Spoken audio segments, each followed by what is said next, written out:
నేను మీకు ఈ వీడియోల మేము బోయినపల్లికి ఎట్లొస్తాం, వచ్చిన తర్వాత ఈడ బండి సంగతేంది, మేము మాల్ ఎట్లేస్తాం, ఆ మాల్‌ని ఇంటి దాకా ఎట్లా తీసుకపోతాం అనే ప్రాసెస్‌ని కంప్లీట్‌గా ఎక్స్‌ప్లెయిన్ చేస్తా.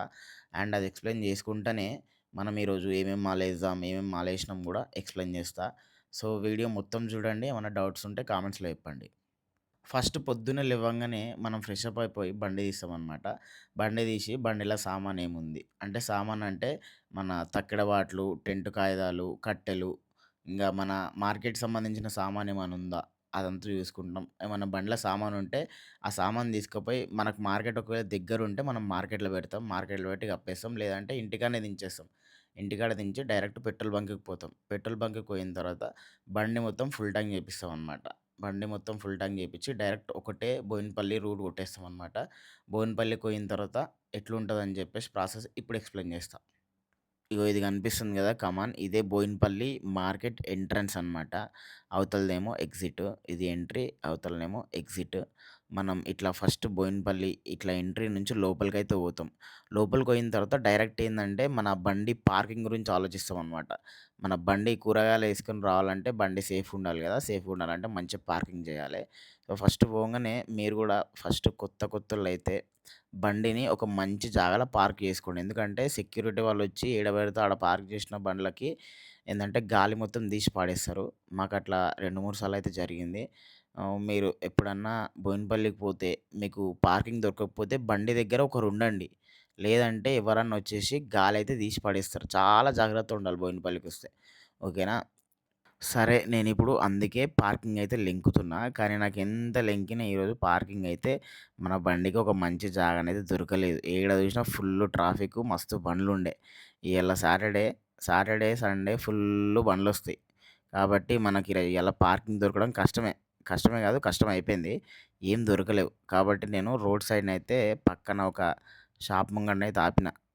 మళ్ళా ఎవడన్నా వచ్చి ఏమన్నా అంటాడేమో అని చెప్పి నేనైతే గంట సేపటి దాకా బండి దగ్గరనున్నా. ఎవడైతే ఏం రాలేదు. సరే బోయినపల్లి మార్కెట్‌కైతే వచ్చినాం. మన బండికైతే ఒక మంచి పార్కింగ్ జాగనైతే లెంకుకున్నాం. మన బండినైతే పార్క్ జేసినాం. నెక్స్ట్ ఏంది? మాలెయ్యాలె. మాలెయ్యాలంటే మార్కెట్‌లోనైతే తిరగాలె. చలో ఇప్పుడు మనం మార్కెట్ మొత్తం అయితే ఒకసారి తిరిగి రేట్లన్నీ కనుక్కొని ఏడెక్కువున్నయి, ఏడ తక్కువున్నయి అని జెప్పేసి కనుక్కుందాం. చలో ఇప్పుడు బోయినపల్లిలో రేట్లు ఎట్లున్నాయో కనుక్కుందాం మొత్తం అంతా తిరిగేసి. నేనైతే చాలా తిరుగుతా. ఎందుకంటే నాకు తక్కువ ధరే కావాలి. ఎందుకంటే మనం వచ్చేది చాలా లాంగ్ నుంచి కదా! తక్కువ ధరే కొనుక్కొని పోయినామనుకో జర్ర లాభం ఎక్కువొస్తదేమో అని ఒక చిన్న ఆశ. ఎందుకంటే అంత దూరం నుంచి వస్తాం కదా! కనీసం పడతలన్నా పడాలి మనకు. కాబట్టి ఒక 2, 3 రౌండ్‌లయితే ఏసుకోవాలి మనం. మార్కెట్ మొత్తం ఒక 2, 3 రౌండ్‌లేసి మంచిగా ధరలు ఏడ ఎక్కువున్నయి, ఏడ తక్కువున్నయి, మంచిగా మాల్ ఏడుంది అని జెప్పేసి మనం ఫస్ట్ మంచిగా అబ్జర్వ్ చేయాలె. అదే మీ ఫస్ట్ టాస్క్. నేను ఇంకా మా అన్న కలిసి గూడా ఇప్పుడు మొత్తం మార్కెట్ అయితే రౌండ్ ఏస్తున్నాము. రేట్లయితే కనుక్కుంటున్నాం. ఏడ ఎక్కువున్నయి, ఏడ తక్కువున్నయి, మాల్ గూడా ఏడ మంచిగుంది అని జెప్పేసి మేము గూడా చూస్తున్నాము. మిర్చి ఇయల్ల రూ. 35 అంట నల్ల మిర్చి. తెల్ల మిర్చి ఏమో రూ. 25, రూ. 20 అన్నాడు. స్వీట్ కార్న్ ఏమో రూ. 12 కేజీ. ఆలుగడ్డనేమో రూ. 13. ఇట్లా మేమన్నీ చాలా రేట్లు కనుక్కున్నాము. అట్లా మీరు గూడా ఎప్పుడన్నా ఫస్ట్ టైమ్ బోయినపల్లికొచ్చిర్రనుకోండి, ఎంబడనే మాల్ మంచిగుందిగా అని జెప్పి ఎయ్యకండి. అట్లా ఎయ్యొద్దు. ఎప్పుడైనా సరే ఎయ్యొద్దు. మాల్ ఎంత మంచిగుండని ఎప్పుడైనా సరే రాంగనే ఎయ్యొద్దు. ఒక రౌండ్, 2 రౌండ్‌లు మొత్తం మార్కెట్ అంతా తిరిగి అన్నిటి దగ్గర కనుక్కొని అప్పుడెయ్యాలి. ఏడ తక్కువుంది, ఏడ ఎక్కువుంది అని జెప్పేసి మనకు కూరగాయల రేట్లు తగ్గినాయా, పెరిగినాయా అని జెప్పేసి మనకు అర్థమయ్యేది ఎప్పుడు? మనం మార్కెట్ మొత్తం ఒక 2 రౌండ్‌లు ఏసిన దాకా మనకు అర్థం గాదు. కాబట్టి బోయినపల్లికొస్తే ఖచ్చితంగా నిదానంగా మాల్ జూసి నిదానంగా ఏసుకోవాలి. ఎప్పుడు గూడా బోయినపల్లికొచ్చినప్పుడు ఆత్రపడొద్దు. ఆత్రపడితే మాత్రం మనకు మిగిలేది చిప్పనే.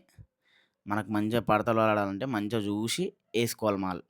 కాబట్టి మీ సెకండ్ స్టెప్ ఏంది? ఆత్రపడకుండా మాల్ అంతా జూసుకోవాలి. ఓకేనా? ఇప్పుడు మేము జేసింది గూడా అదే. ఆలుగడ్డని ఒక 2, 3 జాగాలల్ల అడిగినాం. అడిగిన తర్వాత ఇప్పుడు ఫైనల్‌గా మేము వీటీసీ దగ్గరనైతే ఏసినాము. రూ. 13 ధర. ఈ 2 సంచులు మంచిగా లేవంటే నేను ఓన్లీ 4 సంచులు ఏసుకుందాం అనుకున్నాం మొత్తము. ఆళ్ళు పైనుంచి ఏసిర్రు. పైననేమో ఓ 2 సంచులేమో ఖరాబ్ ఇగ పెడదామని జూషిర్రు. నేను ఎక్కి అవి వద్దని జెప్పిన. మీరు గూడా అట్లా జాగ్రత్తగుండాలి. ఏందంటే ఆగమాగం బెట్టేస్తారు వాళ్ళు. వాళ్ళు ఎప్పుడైనా సరే మంచిగా లేని ఐటెమ్‌ని మనకి అంటగడదాం అని జెప్పి జూస్తారు. మీరు జాగ్రత్తగా ఏసుకోవాలి. ఆలుగడ్డని ఎప్పుడైనా సరే అట్లా మురుగు అనిపించిందనుకోండి సంచులల్ల దాన్ని అస్సలేసుకోవద్దు. ఓకేనా? ఇగో ఆ పెద్ద ముసలాయన నాకు ఆ 2 సంచులు అంటగడదామని జూషిండు. కానీ నేనెక్కి పైనకెక్కి అవేమొద్దు నాకేం అవసరం లేదు. నాకు ఆ 2 సంచులే చాలని జెప్పి మంచిగున్న సంచులేసుకున్నా. ఆలుగడ్డ ధరొచ్చేసి రూ. 13 ఈరోజు నేనేసిందయితే. ఓన్లీ 2 సంచులేసిన. 4 సంచులేద్దామనుకున్నా కానీ డ్యామేజ్ జూసి అయితే 2 సంచులేసిన. నేనేసిన 2 సంచులయితే మంచిగనే ఉంది. చలో ఒక ఐటెమ్ ఏసినాం. ఒక ఐటెమ్ ఏసిన తర్వాత నెక్స్ట్ స్టెప్ ఏంది? నెక్స్ట్ స్టెప్ ఏందంటే మీకు ఎన్ని ఐటెమ్ కావాలంటే అన్ని ఐటెమ్‌లేసుకోండి. మీ దగ్గర పోతదిరా నా దగ్గర మాల్ పోతది. అల్లా ఇన్ని రకాలుంటాయి నా దగ్గర మాల్ పోతది అంటే ఏసుకోండి. నేను గూడా మిర్చి దగ్గరికి పోయినా. మిర్చి అయితే నాకు అంత పడతలు పడతదేమో, పడదేమో అని జెప్పేసి అనిపిచ్చింది. అందుకని నేను మిర్చి అయితే ఎయలే. నేను పల్లికాయ ఏసిన. పల్లికాయ మనకు రూ. 45 అయితే పడ్డది. కేజీ అక్కడనే మనకు రూ. 45 పడ్డది. కిరాయిలతోని ఇక్కడ మన దగ్గరకొచ్చేట్లోపు రూ. 50 పడతదనుకోండి మనకు. పల్లికాయ ఏసిన తర్వాత నేను దొండకాయనైతే యేసుకున్నా. దొండకాయ మనకి ఎంత పడ్డది? రూ. 14 పడ్డది. సంచి మొత్తానికి మనకి రూ. 870 పడ్డది హమాల్‌తోని. హమాల్ అంటే ఏందో తెలుసా మీకు? చెప్తా ఇనండి. అయితే మనం సంచులు తీసుకుంటాం గదా! సంచులు తీసుకున్న తర్వాత మనకు ఆ సంచి లేపి కాంటా జోకుతారు గదా! ఇక్కడున్న పనోళ్ళని హమాలి అని అంటారనమాట. అట్లా లేపి కాంటా జోకినందుకు వాళ్ళకు ఒక్క సంచికి రూ. 15 చొప్పున ఇయ్యాలె. అది హమాలి అన్నమాట.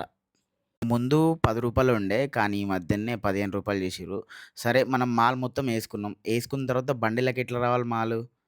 దానికి గూడా అమ్మాలోళ్ళే ఉంటరు. దాంట్లో బోయినపల్లిలో చాలామంది మోసేటోళ్ళుంటరు. సంచులు మోసేటోళ్ళుంటరు. ఇగో ఈమె మోస్తుంది జూషిండ్రా? ఇట్లా అమ్మాయిలు, అబ్బాయిలు ఇద్దరుంటరు. మనకు ఎవ్వరు సూట్ అయితారో వాళ్ళని తీసుకోవాలె. తీసుకొని బండ్లనైతే మాలైతే మొత్తం జమ చేపించుకోవాలి. అట్లా చేసుకున్నందుకు వాళ్ళు ఏస్తారు గదా! బండిల ఇట్లా అమాల్ వాళ్ళు. వాళ్ళేసినందుకు వాళ్ళకు దూరాన్ని బట్టి మనం రూ. 20, రూ. 30 ఎంతో కొంత ఇయ్యాలె. మరి ఆడోళ్ళకైతే ఎక్కువ బరువున్న సంచులనైతే అస్సలు లేపొద్దు. అల్కా కవర్లు చిన్న చిన్న ఒక 30, 40 కిలోల కన్నా ఎక్కువనైతే లేపకండి. సరే నెక్స్ట్ స్టెప్ ఏంది? మాలేసినాం. ఆ మాలోళ్ళతోని బండిలో మాల్ మొత్తం జమాయించుకున్నాం. జమాయించుకున్న తర్వాత మంచిగా మన అన్ని సంచులొచ్చినాయా? రాలేవా? ఒకసారి చెక్ జేసుకోండి. నేను గూడా 2, 3 సార్లు 2, 3 సంచులు మర్చిపోయి ఎళ్ళిపోయినా.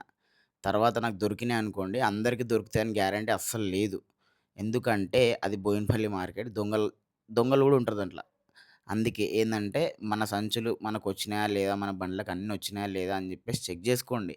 ముందే చెక్ జేసుకున్న తర్వాత అన్ని సంచులొచ్చినాయి అని అనిపించిన తర్వాతనే మీరు బండైతే తీయాలె. ఇంటికైతే రావాలి. అప్పటిదాకా రాకండి. ఓకేనా? సో, మేమైతే బండిలో మొత్తం అంతా సెట్ జేసుకొని ఇంటికైతే బయలుదేరినాం. మాకు బోయినపల్లి నుంచి బయలుదేరనీకనే 10:30 అయింది అక్కడి నుంచి. సో, మేము మొత్తం అంతా ఇంటికొచ్చేట్లోపు 12:30, 1 అయితుంది టైము. అప్పటికే టూ మచ్ లేట్ అయిపోయింది. ఎందుకంటే మార్నింగ్ పొద్దున్నుంచి తిరుగుడు, చేసుడు, ఆ సంచులు లేపుడు, సగం ఏసుకుడు అనేసరికి మొత్తం ఆకలైతే చంపింది. ఇక డైరెక్ట్ వచ్చి మార్కెట్‌లో మా జాగాల మేము దుకాణం ఏస్తాం కదా! ఆ జాగాలో బండైతే పార్క్ చేసి, బండికి మొత్తం ఎండ కొడుతుందని చెప్పి తట్లయితే కప్పేసినాం. తట్లు కప్పి మంచిగా దాని పైనుంచి ఒక టెంట్ కూడా ఏసినాము. టెంట్ కూడా ఏసి మంచిగా ఈవినింగ్ వద్దామని చెప్పేసి అయితే ఇంటికైతే ఎళ్ళిపోయినాం. సో, ఇప్పటివరకి నేను జెప్పిందంతా మీకు క్లారిటీగా అర్థమయిందని అనుకుంటున్నా. మేము పొద్దున్న లేసి బోయినపల్లికి ఎట్లా పోతాం, మాల్ ఎట్లా తీసుకుంటాం, ఎట్లా బండిలా సెట్ చేసుకుంటాం, ఎట్లా ఇంటికొస్తాం అనే దాని గురించయితే క్లియర్‌గా ఎక్స్‌ప్లెయిన్ జేసినా అని అనుకుంటున్నా. ఏమైనా డౌట్స్ ఉంటే ఇంకా కామెంట్ సెక్షన్‌లో అడగండి. అండ్ ఇప్పుడు మనం బండ్లకెళ్ళి మాల్ ఎట్లా దించుకుంటాం, దుకాణం ఎట్లా ఏస్తాం, మాల్ ఎట్లా సెట్ జేసుకుంటాం, ఎట్లా అమ్ముతాం, ఎంత ప్రాఫిట్ కొడతాం, ఎంత లాస్ కొడతాం అనే దాని గురించి నెక్స్ట్ వీడియోలో క్లారిటీగా ఎక్స్‌ప్లెయిన్ జేస్తా. సో, వీడియో ఇప్పటికే చాలా లెంతీ అయిపోయింది అనే ఫీలింగ్ అయితే వస్తుంది నాకు. ఏమైనా డౌట్స్ ఉంటే కామెంట్ సెక్షన్‌లో చెప్పండి. మిగతా వీడియో నెక్స్ట్ పార్ట్‌లో చూడండి.